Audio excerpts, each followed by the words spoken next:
My name is Sarah, I'm 32, and 4 months ago I walked in on my husband in bed with my own sister. I'm not exaggerating for views. That's exactly what happened, and everything I did after that day is the reason I'm telling you this story now. Let me set the scene properly, because the betrayal itself was bad enough, but it's what happened in the weeks after that turned this into something I still can't fully believe I lived through. I married Ryan 6 years ago. We built a good life in Fairview, Texas, a decent-sized house, 2 dogs, a small landscaping business he ran with 2 employees that I helped keep afloat on the book side, working late nights after my own job as a hospital administrator. My younger sister Ashley moved to town 2 years ago after a rough breakup, and because I loved her and because that's what family does, I let her stay in our guest room for what was supposed to be 3 months while she got back on her feet. 3 months turned into a year and a half. I never once complained. I drove her to job interviews, co-signed her car loan, introduced her to half the friends I have in this town. Ryan and Ashley got close during that time too, closer than I ever thought to question, because why would I? She was my sister. He was my husband. Some lines just aren't supposed to be crossed, and I genuinely never imagined either of them capable of crossing this one. The day I found out started completely ordinary. I'd left work early because a migraine was building behind my eyes, something that happens to me maybe twice a year, and Ryan had no idea I was coming home before my usual 6 o'clock. I pulled into the driveway around 1 in the afternoon, and Ashley's car was parked in the garage, tucked behind Ryan's truck like someone had deliberately hidden it. I walked into my own bedroom to find something I still don't have clean words for. My husband. My sister. In the bed my mother had helped us pick out as a wedding gift. I didn't scream. I didn't cry, not right away. I remember standing in that doorway feeling almost outside my own body, watching Ryan scramble for the sheet and Ashley say my name over and over like repeating it enough times would somehow undo what I was looking at. I turned around, walked out of my own house, got in my car and drove. I don't even remember where. I just drove until the gas light came on, 40 minutes later, in a town I didn't recognize, sitting in a gas station parking lot sobbing so hard a stranger knocked on my window to ask if I was okay. That night I stayed at a hotel. Ryan called 11 times. Ashley called 6. I answered none of them. Around midnight, Ryan finally sent a text that told me everything I needed to know about the kind of man I'd actually married. It said, and I'm quoting this exactly, "This isn't what it looked like. We need to talk before you do something you'll regret." Something I'll regret. He'd just been caught in our bed with my sister, and he was already trying to make me the one who needed to be careful. I didn't respond that night. Instead, I lay awake replaying the last year and a half in my head, and pieces I'd never questioned started rearranging themselves into a very different picture. The number of times Ryan had suddenly needed to run Ashley to an appointment when I was working late. The way she'd started dressing differently around 6 months ago, always looking put together even on lazy Sundays when it was supposedly just the 3 of us watching television. The way Ryan had started taking his phone into the bathroom with him, something that used to be my running joke about him being glued to that thing. By morning, I'd made a decision. I wasn't going to scream, I wasn't going to beg for explanations, and I definitely wasn't going to let either of them control how this story ended. Whatever they thought was going to happen next, some quiet conversation where I forgave them both and we all moved on like adults, was not what was coming. Because here's something neither Ryan nor Ashley knew about me, something I'd never had a reason to use against anyone before. My job in hospital administration means I spend my days reading contracts, tracking compliance, and noticing details other people miss. And Ryan's landscaping business, the one I'd been quietly doing the books for the last 4 years, had some numbers in it that had never quite added up the way he explained them. I'd chalked it up to disorganization before. Sitting in that hotel room the next morning, coffee going cold in my hand, I started wondering if disorganization was really the right word for it. I opened my laptop, pulled up the business accounts I still had full access to, and started looking a lot more carefully than I ever had before. What I found over the next few days didn't just confirm that my husband had betrayed me with my own sister. It confirmed that the 2 of them had been planning something together for a lot longer than I ever imagined, and it was about to blow up a lot more than just my marriage. I spent the 3 days after finding my husband and sister together doing something neither of them expected. I went quiet and I went looking. I called in sick to work, which I never do, and stayed at the hotel with my laptop open on the bed, going through 4 years of landscaping business records with the kind of focus I usually save for hospital compliance audits. At first, I was just distracting myself, honestly. I needed something to do with my hands and my brain that wasn't replaying what I'd walked in on. But about 6 hours into it, on the second day, I found something that made me sit up straight. There was a vendor account in the business books labeled simply AC Consulting, receiving regular payments for the past 10 months, roughly $800 every 2 weeks, for what the invoices vaguely called administrative support and scheduling. I'd never heard of this vendor. I'd never approved this vendor. And I did the books. I pulled the bank routing details attached to those payments and cross-referenced them against an old joint account statement I still had saved from when Ashley had briefly used our household internet to set up her own checking account, back when she first moved in and didn't have a permanent address yet. The routing number matched. AC Consulting wasn't a vendor. It was Ashley. My husband had been quietly paying my sister $800 every 2 weeks for 10 months, funneled through the business as a fake administrative expense, money that technically came out of profits I'd helped generate through my own unpaid bookkeeping work. 10 months. Not 4 months like I'd assumed based on when I noticed her dressing differently. 10 months of this arrangement, running quietly under a fake vendor name in a business I helped keep financially healthy. I sat with that number for a long time. 10 months meant this hadn't been some reckless, one-time mistake born out of a bad moment. This was a pattern, deliberate and maintained, with paperwork built specifically to keep me from noticing. I kept digging. I found a series of small cash withdrawals from the business account, always right before what I now realized, looking at old calendar entries, lined up suspiciously well with weekends I'd been out of town for work conferences. I found a hotel charge from 6 weeks earlier, a place 20 minutes outside town, paid through the business card under the category Client Site Visit. There was no client. I checked the job schedule for that exact day. Ryan's crew had 2 small residential jobs logged, both handled by his employees, nothing that would have required him anywhere near that part of town.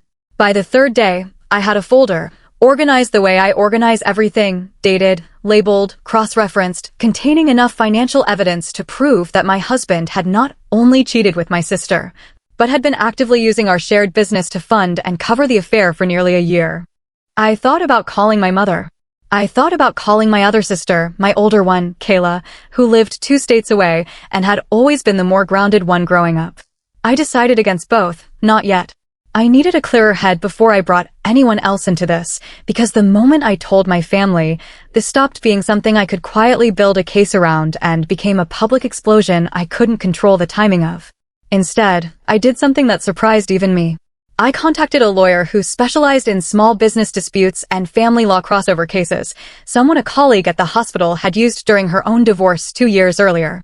I laid out everything, the affair, the fake vendor account, the pattern of misused business funds. She told me something that stuck with me the entire drive back into town that evening. She said most people in my position want to blow everything up immediately out of pure hurt, and that's usually when they lose leverage, evidence, and clarity all at once. She said if even half of what I'd shown her was accurate, I wasn't just looking at a messy divorce. I was looking at grounds for both a much stronger financial settlement and potentially a case for misappropriated business funds against Ryan directly.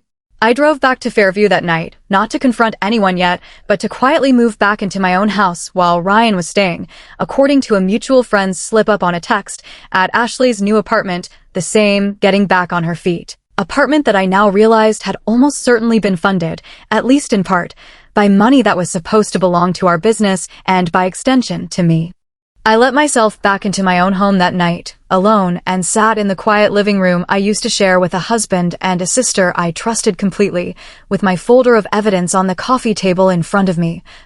Finally starting to feel less like a woman who'd been destroyed, and more like a woman who was about to make sure the people who did this understood exactly what they'd actually thrown away. For days after I found the folder of evidence sitting on my coffee table, I did something I never thought I'd have the composure to do. I invited my husband home for dinner like nothing had happened. I called Ryan Thursday afternoon and told him I'd had time to think, that I wanted to talk things through calmly, face to face, at the house, no yelling, just a real conversation about where we went from here. My voice didn't shake once. I'd practiced it in the mirror that morning until it didn't. He sounded relieved, almost eager, which told me everything about how little he actually understood what was coming. He said he'd be there by 7, that he wanted to explain everything, that it wasn't as bad as it looked.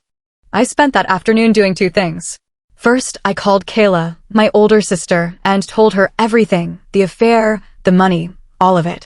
She was on a plane within 3 hours, showing up at my door at 6:15 with a duffel bag and an expression I'd never seen on her calm, steady face before. She didn't ask a single question. She just hugged me and said, tell me what you need me to do. Second, I set up my phone, propped against a stack of books on the bookshelf, camera angled toward the kitchen table, recording. My lawyer had told me that anything Ryan admitted to voluntarily, on his own, without me pushing or leading him, could actually strengthen my position significantly if this ever went to court over the business funds. Ryan arrived right on time, which almost made me laugh, given everything. He looked nervous but hopeful, carrying a small bouquet of flowers from the grocery store like that was going to undo any of this. Kayla stayed in the guest room upstairs, door cracked just enough to hear. I let him talk first. He gave me almost exactly the explanation I expected, that it just happened, that he and Ashley had gotten close over the past year and one thing led to another, that he never meant to hurt me, that he still loved me and wanted to fix things. I asked him calmly, watching his face carefully, how long just happened had actually been happening. He hesitated, then said around 6 months, maybe 7. I already had the vendor payment record showing 10 months. I didn't correct him yet. I wanted to see how far the lies would stretch on their own. I asked him about AC consulting. I watched the color drain out of his face in real time. He asked how I knew about that, then immediately tried to backtrack, saying it was just some temporary help with scheduling that Ashley had been doing for the business, nothing more. I asked him why temporary scheduling help required cash withdrawals timed to weekends I was out of town for work conferences. I asked him about the hotel charge marked as a client site visit on a day his crew had no jobs anywhere near that hotel. That's when Ryan stopped defending the story and started defending himself instead, which is always the moment people reveal the most. He said I was twisting things, that I'd clearly been spying on him, that whatever I thought I'd found didn't paint the full picture. I asked him, very calmly, what the full picture actually was then. He didn't have an answer. He just sat there, flowers still in his hand, realizing in real time that the wife he expected to be crying and begging for explanations had instead been building a case against him for days while he thought he still had the upper hand. I told him I wanted him out of the house by the weekend. I told him I'd already spoken with a lawyer and that given what I'd found in the business accounts, this was no longer just going to be a conversation about a broken marriage. I told him the business records would be reviewed properly, formally, and that whatever Ashley had received under a fake vendor name was going to be accounted for, one way or another. He tried one more angle, softer this time, saying we could still work through this privately, that involving lawyers and formal reviews would destroy the business we'd built together. I looked at him and said the business he built with my sister's help, using money funneled out under a fake name, was already destroyed. He just hadn't realized it yet. Kayla came downstairs right as he was leaving, and the look she gave him on his way out the door told him, without a single word, exactly how many people were now on my side of this. Ryan left that night without another word, and for the next 2 days the house felt strange in a way I hadn't expected, quiet but not peaceful, like the calm right before something bigger. Kayla stayed.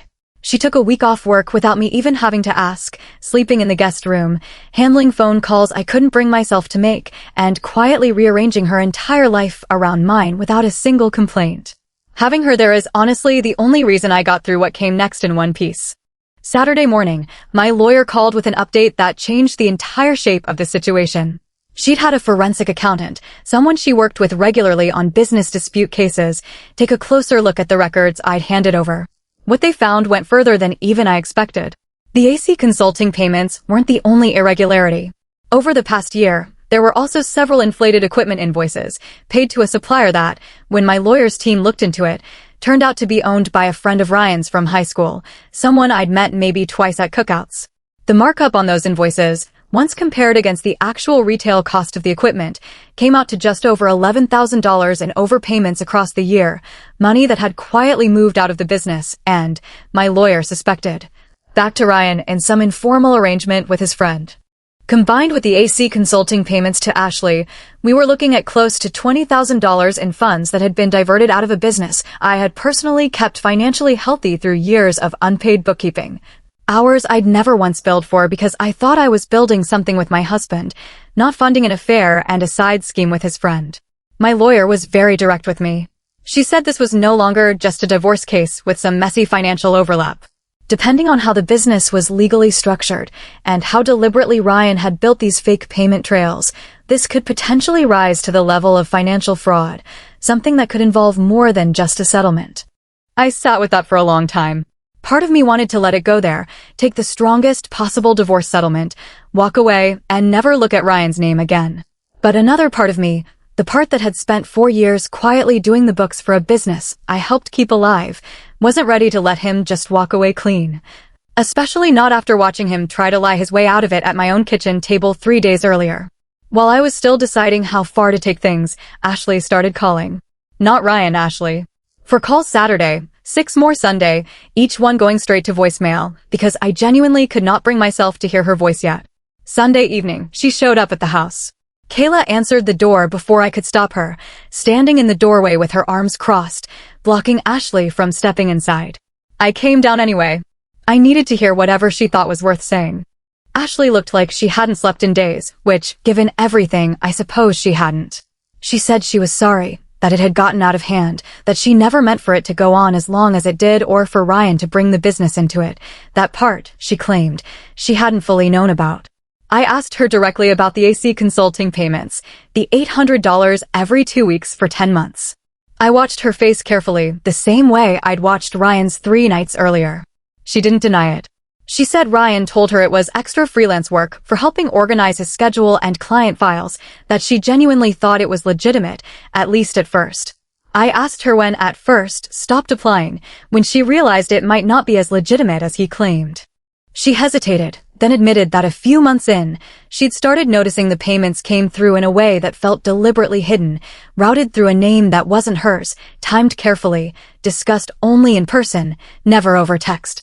She said she chose not to ask too many questions because the money was helping her get her own apartment faster. Standing there in my own doorway, listening to my sister admit she'd known something was off and chosen convenience over honesty, hurt in a different way than finding her in my bed with my husband had. That first moment was raw, animal shock. This was something colder, the confirmation that both people I trusted most had looked at what they were doing and decided I simply wasn't worth being honest with. I told Ashley I wasn't ready to talk to her, not yet, maybe not for a long time.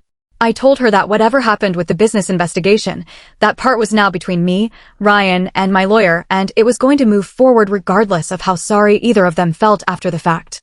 She left crying. Kayla closed the door behind her, turned to me, and said quietly, "You did the right thing." I wasn't entirely sure yet if I believed that, but I was sure of one thing. Whatever came next in the investigation, in the divorce, in whatever relationship I had left with my sister, I wasn't going to be the one who got blindsided again. The forensic accountant's full report landed on my lawyer's desk the following Tuesday, and it confirmed something I'd been bracing myself for without fully admitting it to myself. The money trail went back further than 10 months. Buried in older records, from almost 2 years earlier, my lawyer's team found the first version of what would eventually become the AC consulting arrangement, an even smaller, irregular set of cash withdrawals that predated Ashley moving to town entirely. At the time, they'd been logged under a category simply called miscellaneous equipment, small amounts, easy to overlook, the kind of thing I'd trusted Ryan to handle honestly because that had always been his side of managing the crew's supply needs. It meant one of two things. Either Ryan had been quietly siphoning small amounts from the business long before Ashley ever entered the picture, testing how much he could move without me noticing, or there was another explanation I hadn't considered yet. I told my lawyer I needed to know which one it was before I decided how far to push this. She suggested something I hadn't expected. Instead of moving straight to a lawsuit over the business funds, she recommended we request a formal mediation session. Business partners only, no personal conversation, just financial accountability. Forcing Ryan to sit across from me and our respective lawyers and explain, on record, exactly where every questionable dollar had gone. Ryan agreed to it faster than I expected, which my lawyer said was actually a good sign. People who know they're caught tend to want a controlled room instead of an unpredictable courtroom. The mediation was scheduled for the following week at a conference room downtown, neutral ground. Kayla drove me there. She didn't come inside. That part wasn't allowed, but she sat in the parking lot the entire 2 hours, engine running, ready the second I walked out. Sitting across that table from Ryan, in a blazer instead of the pajamas I'd been living in most nights that month, felt like stepping into a version of myself I hadn't fully met yet. Calm. Prepared. Unshaken by him in a way I genuinely didn't think I'd be capable of so soon. My lawyer walked through the findings point by point. The AC consulting payments. The inflated equipment invoices tied to his high school friend. The earlier, smaller withdrawals that predated even the affair. Ryan's lawyer tried a few times to characterize things as informal business practices and loose bookkeeping, but the paper trail didn't leave much room for that argument to hold. When it came to the earlier withdrawals, the ones from before Ashley, Ryan finally admitted something he hadn't said out loud before. He said business had been tighter than he'd let on 2 years ago, that he'd been quietly pulling small amounts to cover a gambling debt he'd never told me about, something he swore he'd stopped years ago and never fully paid off. I sat there absorbing yet another layer of this marriage I apparently never actually knew, a gambling debt hidden for years, quietly bandaged over with business funds long before Ashley was ever part of the picture. It didn't make what came later any less of a betrayal, but it did answer a question that had been sitting in the back of my mind. This wasn't just a man who fell into an affair and panicked about hiding it financially. This was a man who had already been comfortable quietly taking from our shared life long before that. By the end of the 2 hours, the numbers were laid out clearly enough that even Ryan's lawyer stopped arguing the specifics and moved into negotiating terms instead. My lawyer pushed hard, and by the time we left that room, we had the outline of an agreement. Ryan would sign over his share of the business to me entirely, repay a structured amount covering the diverted funds over the next 2 years. And any further ownership disputes would be handled through this settlement instead of court, provided he met the terms. It wasn't everything. Part of me had wanted a courtroom, a public reckoning, something bigger. But my lawyer reminded me, walking out to the parking lot where Kayla was already stepping out of the car to meet me, that walking away with the business, a real settlement, and my dignity intact was its own kind of win. One that didn't require years of my life tied up in litigation against a man I was trying to build distance from, not more entanglement with. Kayla hugged me before I even said a word, just from the look on my face. "It's over," I told her. "The business part, at least." She pulled back, looked at me carefully, and said, "And the rest of it?" I didn't have a full answer yet. Ryan was one part of this. Ashley was still a completely separate, unresolved wound I hadn't figured out how to face. The settlement with Ryan's lawyer took another 11 days to finalize on paper, but the moment that actually stayed with me happened before any signature dried, on a Thursday afternoon when I finally agreed to see Ashley face to face on my terms, in a public coffee shop instead of my house. I chose the coffee shop deliberately. Neutral ground, other people around, no chance for either of us to raise our voices or say something we couldn't walk back. Kayla offered to come. I told her I needed to do this one alone. Ashley was already there when I arrived, sitting in the corner booth we used to take every Sunday morning before all of this, which felt almost cruel, honestly, sitting in the same seats we used to share as sisters who told each other everything. She looked smaller than I remembered, not physically, just somehow diminished, the confidence she used to carry gone. She started talking before I'd even fully sat down, apologizing again, saying the same things she'd said at my door weeks earlier, that it got out of hand, that she never meant to hurt me this badly. I stopped her and asked one question I hadn't asked yet, the one that had actually kept me up the most nights since finding out. I asked her when it started, really started, not the version she'd told Ryan's story around, but the truth. She was quiet for a long moment before she finally admitted it had started almost a year and a half earlier, only a few months after she'd moved into our guest room, far longer than the 10 months the payment record showed. Meaning the money hadn't started right away, but the affair itself had begun almost immediately after I opened my home to her. I felt something in my chest go very still and very cold hearing that. She'd sat at my table, slept under my roof, let me drive her to job interviews and co-sign her car loan, all while already crossing that line with my husband, and she let it continue for over a year before I ever found out. She said she knew how it sounded, that she hated herself for it, that she thought about ending it more times than she could count, but kept telling herself one more time, and then it would stop, until it never did. I asked her the question I think I actually came there to ask, underneath everything else. I asked her if, at any point in that year and a half, she had ever once thought about what it would do to me, specifically me, not some abstract idea of consequences, but her actual sister. Sitting across from her every Sunday morning in this exact booth, having no idea. She started crying, said of course she had, that it ate at her constantly, that she told herself so many stories to keep going anyway. I told her that it ate at me constantly wasn't the same as stopping, and that at some point, choosing to keep doing something that eats at you isn't weakness anymore, it's a decision, made over and over for a year and a half. I didn't yell. I didn't cry, not there in that coffee shop. I told her, calmly, that I didn't know if I'd ever be able to see her as my sister again in the way I used to, that trust like that doesn't rebuild just because enough time passes or enough apologies get said. I told her I needed real distance, not a dramatic cutoff necessarily, but real space, indefinitely, with no timeline attached, and that if that space ever turned into something more, it would have to be earned slowly, not assumed. She nodded, said she understood, said she'd give me whatever space I needed. I believed that she meant it in that moment, sitting there with her coffee going cold and her mascara running. I still wasn't sure it changed anything about what she'd already done. I stood up to leave, and right as I reached the door, she said one more thing that I've turned over in my head many times since. She said, "For what it's worth, Ryan wasn't planning on ever telling you the truth about any of it, the money either. If you hadn't found out on your own, none of this would have ever come out." I walked out into the parking lot, sat in my car for a full 10 minutes before I could make myself drive. Thinking about how close I'd come to living the rest of my life inside a lie two of the people I trusted most had built specifically to keep me from ever seeing it. The settlement papers were officially signed 9 days after that coffee shop conversation, and the finality of my signature on that last page felt different than I expected. Not triumphant, exactly. Just quiet, like a door closing all the way instead of hanging half open the way it had for weeks. Under the final terms, Ryan transferred full ownership of the landscaping business to me, along with a structured repayment plan covering the diverted funds over the next 2 years, monitored through my lawyer's office to make sure it stayed on schedule. He kept the truck, a small settlement toward his half of the house equity, and nothing else from the life we'd built together for 6 years. The house itself, we agreed, would be sold, clean and simple, the proceeds split according to the settlement, closing the last shared financial thread between us. I found a 2-bedroom rental across town within 2 weeks, smaller, quieter, entirely mine. The business was the harder decision. Part of me wanted nothing to do with it, wanted to sell it off completely and never think about landscaping again as long as I lived.